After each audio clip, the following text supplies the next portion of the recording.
Hi, welcome back to the Launch Point Leader Podcast. My name's Lori, and we're so excited to be back here another week to share with you part two of our three-part series where we've been interviewing some future Chick-fil-A owner-operators that work for Bo's Chick-fil-A here in Tennessee. And so today we're so excited to have Jeremy Riess on this week for him to share. Jeremy, welcome. Thank you. I'm so honored to be here with you. Thank you. The one and only Lori May. I mean, can you believe it? What an honor. It is such an honor. Jeremy and I have worked together for many years now, over 5 at this point. So, I mean, it's really fun to have you on and get to hear more about your story and share it with others. Thank you. So, Jeremy, why don't you just start off by sharing with our listeners more about yourself, some of your story. So originally from Long Island, New York, I moved down here in 2019 for this opportunity, Chick-fil-A Murfreesboro. Long journey. Yes, pretty long journey.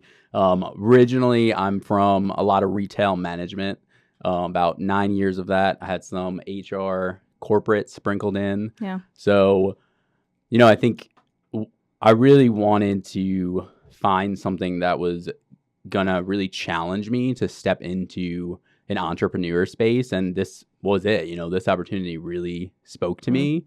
I currently am the VP of operations here at Chick-fil-A Murfreesboro, so I oversee the day-to-day operations at our 2 locations in town, so the Memorial Boulevard and the Town Center Old Fort location. Cool. That's awesome. Yeah. It's very interesting, kind of a shift from a lot of retail, and you said a little bit of like HR management space, but it sounds like Chick-fil-A was checking some different boxes for you in that entrepreneurial mindset. So have you always had the desire to own your own business in that, or was there something specific that kind of made you realize that that's what you wanted long term? Yeah, I mean, definitely I've always had a desire to want to be my own boss. Yeah. I think of a time when I was super young and, my neighborhood kids every summer, we'd hang out, we're outside. And there was one summer where we decided, hey, like we want to make money. Yeah. We want to be able to stop the ice cream truck and not get our parents involved, order pizza, any of those fun things, buy a new bike. We didn't make that much money, but I was about to say, you guys are really raking it in. So we started a landscaping business, super small. I think we had maybe 1 or 2 clients. Pretty sure they felt bad for us. Sure. But, I remember going on the computer and like printing out these little business cards and like pasting them to construction paper and like going around my town. And then, fast forward to 2017 and I started a nonprofit animal rescue. Still that entrepreneur spirit, right? I think still wanting to still own something and impact the community, maybe the animal community, but something that has always been truly a passion to me. So yeah, I'd definitely say it's kind of built in to me that way. Wow, what a cute story. You've always been hustling, dreaming, having those things. A little bit above hand pasting and hand making your own little business cards now, right? You've got some professional ones probably. Wow. Yes, ma'am. I mean, what a life you've already grown into. So, we've talked a lot about what made you want to become an entrepreneur, and you've always had that spirit, but what made Chick-fil-A a better opportunity for you, and what made you say, that's how I'm going to live out my desire to always be my own boss and be able to have a true direct impact in your community? Yeah, I mean, Chick-fil-A in the North growing up, we didn't really know the culture. And to be honest with you, what inspired me to step into this was truly the opportunity of becoming an entrepreneur, becoming a Chick-fil-A owner-operator. I think that's really kind of what pushed me. And then coming down to the South and really learning that culture and living in it has been just nothing I ever expected it to be. I think that's really what helped build my why. Yeah. And I think, the opportunity of a company like this that is truly one of the most caring companies in the world has really been, again, my inspiration to continue to kind of pursue that dream. Yeah. So it's interesting because, like I said, my vision shifted a little bit where I was, super want to be an operator, want to come down, do the program, but I've learned, how much opportunity we have to impact not only the community, but like every single person that we come in contact with, and really still building on my why of increasing, the potential in individuals and really showing them what it's like to be a leader. Yeah. So dig into that. You've talked about building your why as you've been here. And that's something that we talk about a lot in the Chick-fil-A sphere, and I think people phrase it differently in other things. So, it's your vision, your personal mission. Yeah. But what do you consider your why to be? What makes you keep going? Yeah. So, I mean, it all started with wanting to be an entrepreneur. I think that's really my big why, to be a successful owner and, be profitable, but be able to help not only the community that I'll be in, but the individuals that will come through, and really be able to help them see the potential that they have inside of themselves and step into a leadership role, whether it's going to be Chick-fil-A Murfreesboro, another Chick-fil-A, become a leader there, or go out into the community and really become a better person and have a better understanding of what caring really means. That's good. I like how you talk about that caring. And that's something Chick-fil-A talks about a lot, wanting to be really caring in the community and make a big impact. But, a big thing that you're super passionate about, and I think live out really well, is caring specifically for our team really well and caring for the development of others. Yeah. So maybe talk about, as you've been on that journey, maybe somebody that sticks out that you've developed that sticks out as someone that like, oh, I know that they now are a leader that cares for their community more because of the work I've done with them. Yeah. Yeah. So, I think when you're looking for what those qualities are in an individual, there's a list that we can go down and say, hey, this is what you're looking for. There's one word that has really stuck with me probably since I really stepped into management, and it's grit. And we hear that, right? And we're saying, hey, what is grit? What does that mean? And there's a book, obviously, named book by Angela Duckworth, and there's a TED Talk, she talks about it, and she defines grit as passion and perseverance for very long-term goals. So like your day-to-day, your week-to-week, your month-to-month, that shouldn't impact you. It should be, that far-out goal that you're looking for.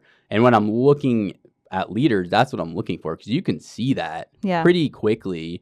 Are they sticking to that long-term goal of becoming an operator, or are they sticking to that long-term goal of becoming, an engineer, or they're going to school? Like, are they doing the work? So I think that's what I look for. You asked me like specifically who, right? I think there's a good bit. I mean, you don't have to name drop, but a story that comes to mind. I think there's an individual that I struggled with in the beginning. I was a director of the kitchen at the time, and they just weren't having it. They weren't feeling it, and we had a conversation that said, like, your growth is in your hands. You have the opportunity to step into this role and really own it. And they did that, right? And then years later, they texted me to tell me like, hey, thank you so much for just, taking the time.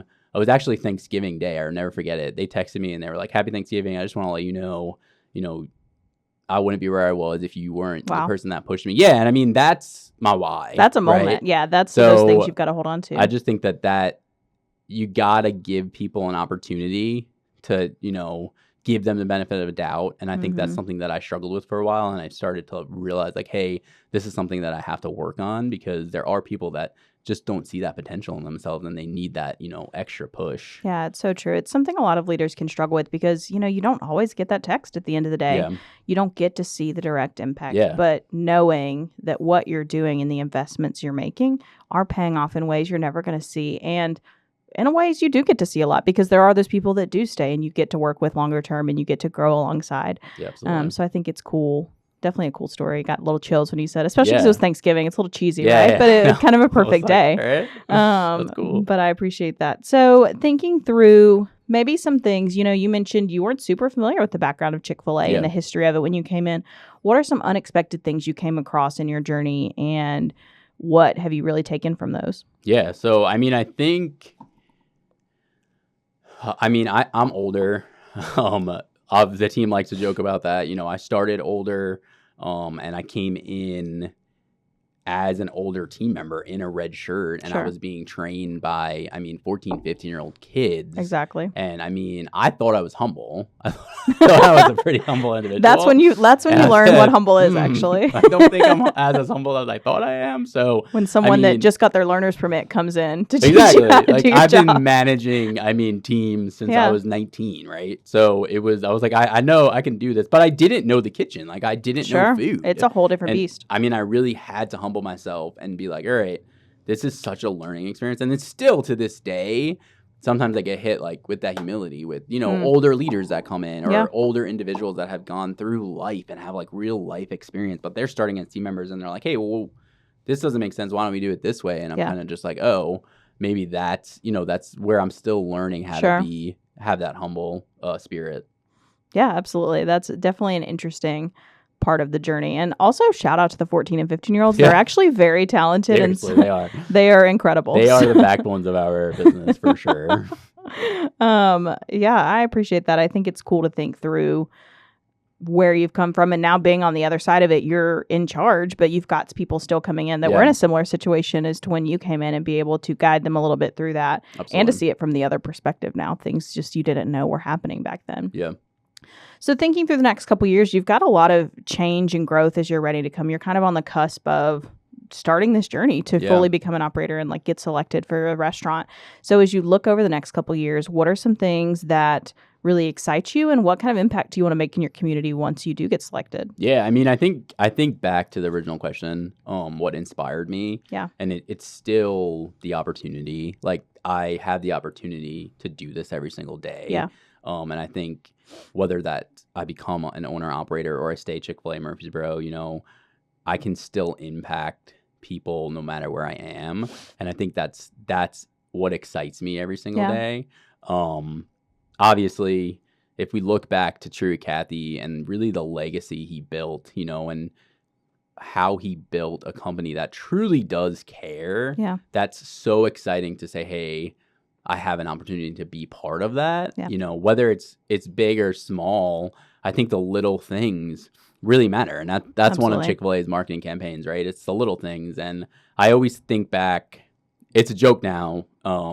They call me the balloon director, which of course I had to bring this up in this podcast for Mr. Noblet. But it's funny because when I started, I thought the balloons were ridiculous. Honestly, I was like, I just think, you know, we're not, what's the return on investment, right? You start thinking like the business side, like, are we really making a difference? You know, you just start that realist. So you're talking about how at Chick-fil-A, at least the two in our restaurants, each child gets a balloon when they come, has the opportunity to get one. Yeah. So I remember I was in the kitchen. Either I was I don't remember what role I was, but I was in the kitchen. I had come out. We had run out of balloons at a peak lunch, and there was a kid that was losing it because he like let his balloon go outside or something. So I ran to the back, blew up the balloon, came back, and I mean, completely changed his day. 180, yeah. Yeah, the mother was so thankful because, I mean, maybe that kid has, you know, had tantrums. We don't know the story that happened that day, right? And she was just so grateful for that moment. And I think that's really what excites me. Like, what can I do as an operator in my community to bring those little things to life? Whether that's, you know, giving a cookie to someone that just had a really bad day or they failed a test, or maybe they lost someone in their life and we're just saying, hey, like, how are you? What else can I do to help you? I think that's truly what keeps me going and excites me for the future. Those little moments that kind of make an impact. Whether Bo always talks about this, and I think that's exactly what you're talking about, is like, if you weren't there and if you don't join that community, it won't be the same. The impact won't be the same. You won't be able to leave the same mark. And so that's kind of what you're looking to do. And I think that's really cool. And I can't wait to see that happen. And when you play this for your team one day, I would like to know, to let them know that Jeremy has given me permission to have free food for life. All right, so free food for life. Thank you. Send that out. I'm shouting that out on all these episodes. So getting it on the record. Jeremy, thank you so much for coming today. I really appreciate you sharing. This was so much fun. Good. Maybe you'll come back. You never know. Yeah. Maybe I don't like flunk the Launch Point Leader podcast. We'll give you a performance review after. Don't worry about it. Thank you so much for tuning in this week as we're going through our journey, just interviewing some entrepreneurs that are on the cusp of opening their own business. If you're interested in learning more about the podcast or even submitting your own story, you can visit our website at launchpointleader.com. We'll see you next week.